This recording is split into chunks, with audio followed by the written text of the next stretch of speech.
Assalamualaikum warahmatullahi wabarakatuh. Saya sekarang ada di Taman Kurma Samboja. Perkenalkan sedikit apa aja yang ada di sini ya. Ini kurma-kurma juga udah mulai tumbuh.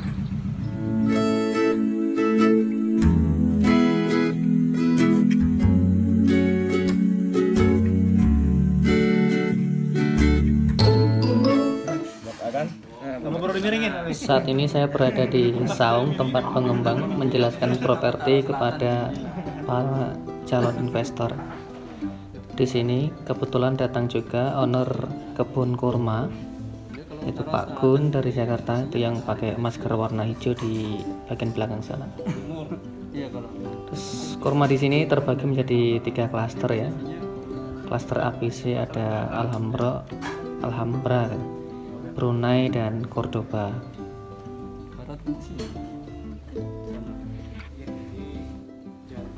Perlu diketahui bahwa kurma yang berbuah adalah kurma betina, nantinya akan dibuahi oleh serbuk kurma jantan. Kemudian di sini setiap kafling seluas 500 meter persegi yang didapatkan dengan luasan lebar 20 bagian depan dengan memanjang 25 meter usernya ke kebanyakan orang mana? belakang. Asli Pak. Asli sini? Sini di Jawa. Papan Pak. Oh. Nah, cuma setelah kafling ditutup jadi IKN, itu mayoritas keluar. Orang mulai browsing ya. Ya. Ada investasi apa yang bisa dipakai ini? Dengan luasan 500 meter persegi tersebut, kita akan mendapatkan 4 buah bibit betina dan 1 buah bibit jantan. Kemudian 1 slot untuk calon pondok. Hanya saja calon pondok tersebut terserah mau bagian user mau diapain. Dari jarak tanam setiap titik antar pohon nanti adalah 6 meter. Kemudian dari titik tersebut, andaikan calon pondok tadi kita ingin ganti semuanya sebagian menjadi bibit betina, maka tinggal menambah selisih harga tersebut.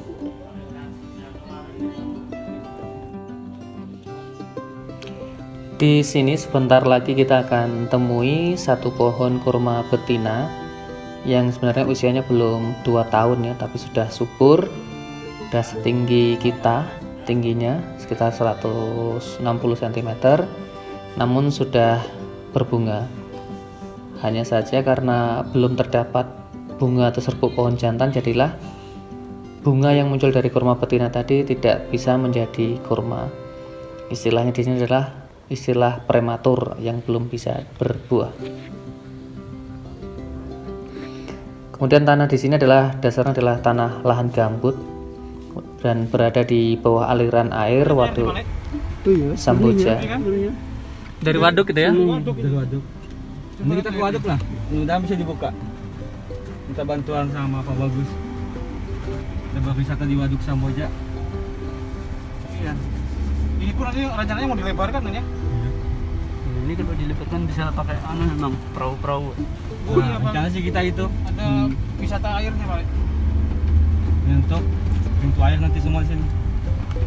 Sini ya. Mengatur Itu sirkulasi air utamanya di sini. sama penampungan bak.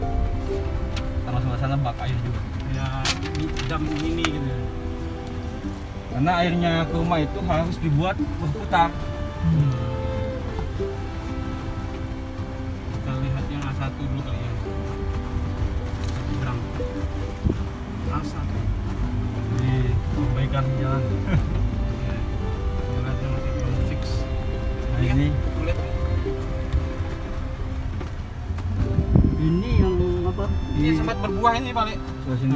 Berbunga maksudnya. Berbunga. Ini sempat berbunga ini. Cuman karena Usianya baru 2,5 tahun loh kemarin. nggak ada yang ngawini, jadi Iya. nggak jadi hamil. Kita biasa kalau bahasa kita apa ya Belakang. Nah ujungnya kayaknya blok A, ini blok C dan blok B. Nah ini Seperti tadi disebutkan, air di sini nanti akan diatur terus berputar. Jadi dari hulu mengalir ke hilir, dipompa lagi, mengalir begitu. Jadi akan disirkulasi ke tanaman agar tanaman terjaga dengan Jalan lamanya bagus. sudah ada sebenarnya ya. Bisa Jalan dari pemerintah atau IKN? Pemerintah. Oh IKN gitu ya? Iya. Bukan IKN, tapi memang udah Udah sebelumnya dari PU memang udah ada. Berarti kan kemarin kita sempat diskusi sama PU kan, karena bagian sana itu Selain dekat dengan Waduk Sambuja, lokasi ini juga berdekatan dengan Pantai Tanah Merah Tanjung Harapan. jadi kita aja nyenggol kan, ya, pas kita ketemu dia pun menjelaskan. Fasum jalan nanti yang utama adalah 12 meter dengan masing-masing row ke kaflingnya 6 meter. Biar aja kita tanggung kosnya. Jaringannya ada jaringan air bersih, listrik yang akan masuk pada setiap kafling. Nah ini untuk irigasi. Nah nanti setiap irigasi. Kemudian ke depan juga akan ada pembangunan masjid. Terus yang kita tempati sekarang adalah jalan tembus untuk Fasum ke IKN yang tadi disebutkan dibangun oleh PU. Di sana kan ada 4 pintu, Pak. Kemudian nanti akan ada Pondok Tahfidz. Makanya kita mau buat bak di sana. Atur kan tinggi matanya. Keluar masuknya juga masih bisa kita. Kopa ya. Kopa sebelah sana. Nah, agak Oke, mari kita pahami skema investasi untuk kafling kurma ini. Dalam masa awal pembibitan, terus kemudian ditanam tadi sampai berbuah, kurma akan menjadi tanggungan pengembang, dikelola oleh pengembang, dan pada hasil panen pertama 100% akan menjadi hak pemilik. Pertanyaan adalah bagaimana setelah masa panen pertama selesai, maka pengembang akan menawarkan kepada investor pemilik kafling apakah akan dikelola secara mandiri ataukah mau tetap dititipkan ke pengembang. Andai kata dititipkan ke pengembang, maka pengembang menawarkan kerjasama syirkah, yaitu bagi hasil panen dengan skema 70% hasilnya ke investor, 30% ke pengelola. Hasil dari pengelola tadi sebagian akan digunakan untuk pengelolaan pondok tahfidz tersebut, pengelolaan masjid, kegiatan lainnya juga selain itu untuk penghasilan pengelola sendiri. Nah ini yang lurus ini. Ini yang lurus ini. Ini belum jadi juga ini. Belum selebar. Dicangkul tangan aja ya. Bukan mesti selebar patok ini. Iya, diberpantau paling. Nah ini kan, nah, Bapak lihat itu adalah pasir. Oh iya, Pak. Iya. Kemudian bagaimana jika nantinya hasil buah kurma itu melimpah dan tidak bisa terjual semuanya?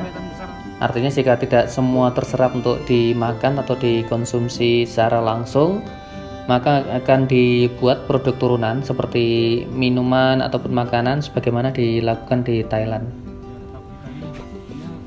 Sekilas tentang fase buah kurma, yaitu fasenya ada 3, fase halal, kemudian rutop, dan terakhir adalah tamer yang kita kenal secara umum yang biasanya berwarna coklat atau hitam.